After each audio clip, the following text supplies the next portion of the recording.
For decades, critics have claimed Exxon deploys cynical, aggressive lobbying techniques to pull the strings of government while running clandestine campaigns to block action on climate change, discredit its opponents, and distract attention from its polluting activities. But not one of its serving senior executives has ever come clean about the Exxon playbook, until now.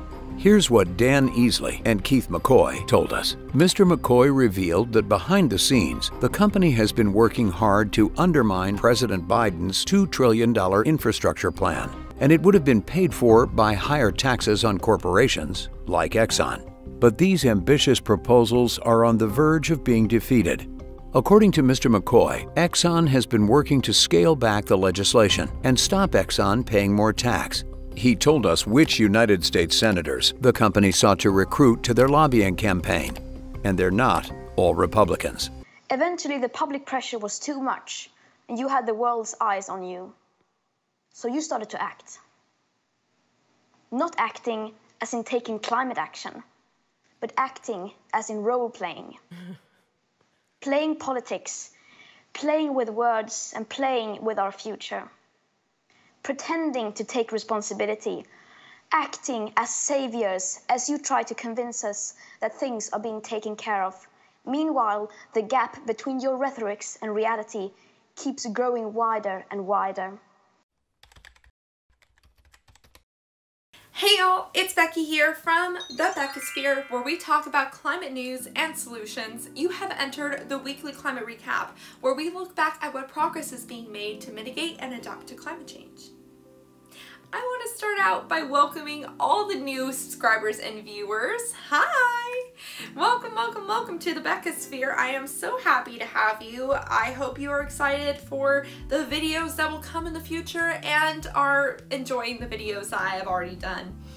I'm just so over the moon to grow the Beckisphere. Just for clarification, this is not my usual setup at all. I am at my parents' house right now. We are prepping for a camping trip. And also you might have noticed that last week I did not do a climate recap video, and that is because my laptop has decided to break its screen before I had a chance to edit the video. And I mean, like, it's in the Apple store now broken. So great. So now I'm using my mom's laptop, and we're going to cover the news from June 22nd to July 4th. So let's get right into it. Last week started with Brazil's environmental minister resigning amid widespread criticism for how he failed to reduce illegal timber operations in the Amazon. Many experts say that he has left a horrible legacy. In the US, House Republicans have formed the Conservative Climate Caucus, led by Utah Representative John Curtis. He had this to say, quote, "Proposals to reduce emissions and be good stewards of the earth do not have to hurt the American economy. In fact, they do the opposite. There is a way to lower global emissions without sacrificing American jobs and principles, and I believe that Republicans are the ones that can and should be leading the charge." The group plans to use the private sector as the main way to fight climate change. Meanwhile, the former UK Chief Scientific Advisor Sir David King has started an international climate crisis advisory group made up of top climate experts to provide counsel to willing world leaders and the general public on climate-related policy decisions. King leads Independent SAGE, a group of scientists organized to advise the UK government. Their ambitious goal is to get emissions down to zero by 2035-2040. The Welsh government shelved all new road construction, allowing time for its climate change ministry to conduct a transportation sector review. The European Parliament approved climate legislation called the European Climate Law that legally binds 27 EU countries to reduce greenhouse gas emissions. The EU commissioner in charge of the climate change policies stated, quote, "This is the law of laws because it will discipline us in the years to come to stay within the boundaries we have set." The EU is looking at carbon taxing foreign goods, raising fuel standards systematically, rewarding climate-friendly businesses, and creating measures to get cities and companies to wean off of fossil fuels. As a reminder, the EU has committed to dropping emissions by 55% compared to 1990 levels by 2030. Prince Charles launched the Sustainable Markets Initiative Insurance Task Force, which is comprised of executives of many of the world's top insurance companies to influence the sector to move towards a resilient net zero economy. The World Bank Group announced a new climate change action plan 2021 to 2025 aimed to deliver record levels of new climate financing to developing countries. It commits 35% of its overall funding to go towards this effort, which will be split evenly between adaptation and mitigation. It also comes with the CCDR, which helps developing countries align climate action and developing efforts to ensure that they take advantage of all the latest technologies as they become available. The World Bank Group has identified energy, land management, transportation, infrastructure, and manufacturing sectors to be the top priorities. Shell and General Motors announced a partnership to bring renewable energy to Texas and offer free overnight charging services to Texan residents with electric GM cars. I am really curious to see how an oil company is going to bring renewable energy to Texas. But on that note, Texas is leading U.S. states in installing wind energy capacity right now. So, the International Energy Agency, or IEA, published a report showing fossil fuel subsidies have fallen drastically over the last 3 years, but it predicts a rebound.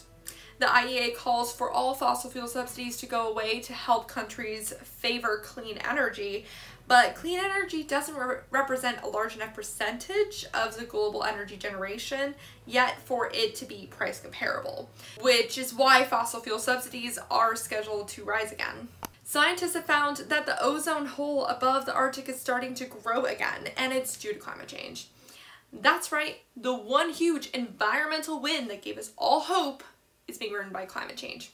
Great. Basically, scientists have been noticing this weird phenomenon that greenhouse gases not only trap heat in the troposphere where we are, but they're actually making the upper part of the stratosphere, where the ozone layer is, colder. The colder temperature is reversing progress achieved by the 1987 Montreal Protocol. Research team lead Marcus Rex had this to say, quote, "There are plenty of good reasons to quickly and comprehensively reduce greenhouse gas emissions. Now we can add the risk of intensifying ozone depletion over the Arctic to that list." Moscow reached 95.4 degrees, which isn't so bad until I tell you that that's a 120-year record high. The U.S. banned some of Chinese solar imports made by Uyghur-filled labor camps in the Zhejiang province. Legal experts worldwide formed the Stop Ecocide Foundation initiative and defined ecocide so it can be adopted by the International Criminal Court, the ICC. Ecocide is defined as, quote, "unlawful or wanton acts committed with knowledge that there is a substantial likelihood of severe and widespread or long-term damage to the environment being caused by those acts." This definition comes within a draft law. If the ICC takes it up, it will be the 5th offense the court prosecutes, next to war crimes, crimes against humanity, genocide, and crimes of aggression. It will also be the first new international law passed since right after the end of World War II.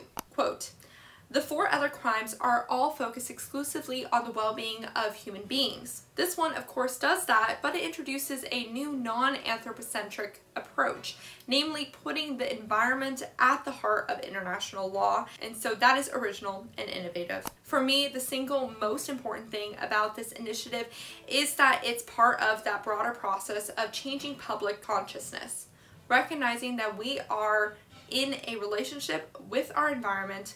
We are dependent for our well-being on the well-being of the environment, and that we have to use various instruments, political, diplomatic, but also legal, to achieve the protection of the environment. This isn't the first time the concept of adding ecocide to the ICC has been brought up, but this is the time it might actually stick. The ICC has been in hot water several times for not addressing international environmental catastrophes in the past.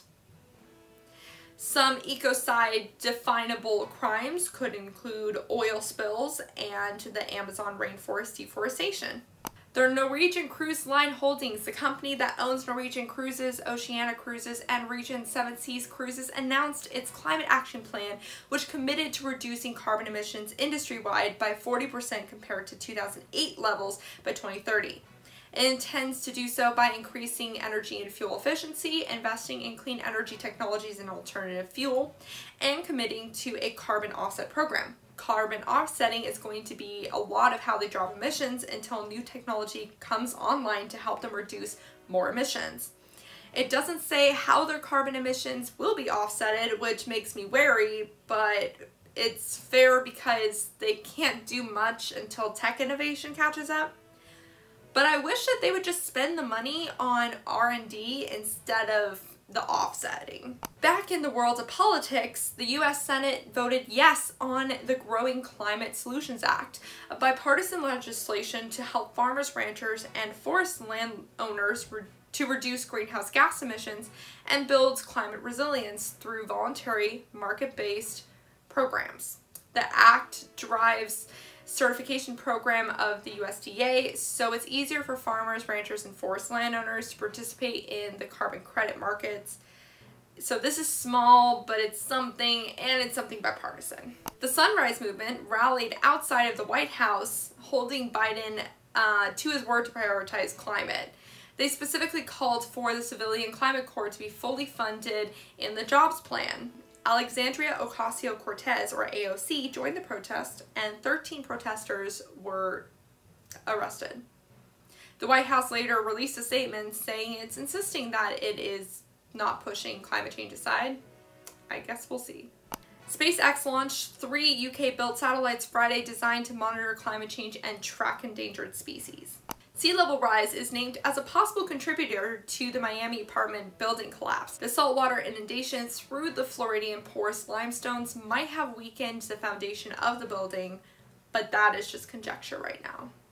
The Swiss Re Institute released its Climate Economics Index report showing how much climate change will hurt global economies by 2050, based on different scenarios. It's when we reach 2 degrees Celsius of warming when we start losing GDP percentages in the double digits. Amid activist protests and rising fuel costs, Bangladesh scrapped plans to build 10 new coal-fired power plants. 8 are still being built, aka there were 18 and now 8 are being built, and they're coming up with alternatives to make up for the lost 10. Madagascar is in a state of crisis as climate change induced droughts have pushed 400,000 people towards starvation. The UN World Food Program and Madagascar are launching an appeal for the $155 million to provide basic food to the people. A new study published in Nature Climate Change examined 73 court cases against fossil fuel companies in 14 jurisdictions and found that plaintiffs are not using the most current climate change data, putting themselves at a disadvantage. The study argued that if they used the newest research, then they could more easily provide causation to support their claims. So remember, if you are planning on suing a fossil fuel company, make sure your data are up to date. The Pacific Northwest is finishing up a record demolishing heat wave, with Portland, Oregon reaching 116 degrees Fahrenheit, Seattle, Washington reaching 108 degrees Fahrenheit, and British Columbia reaching 117.5 degrees Fahrenheit.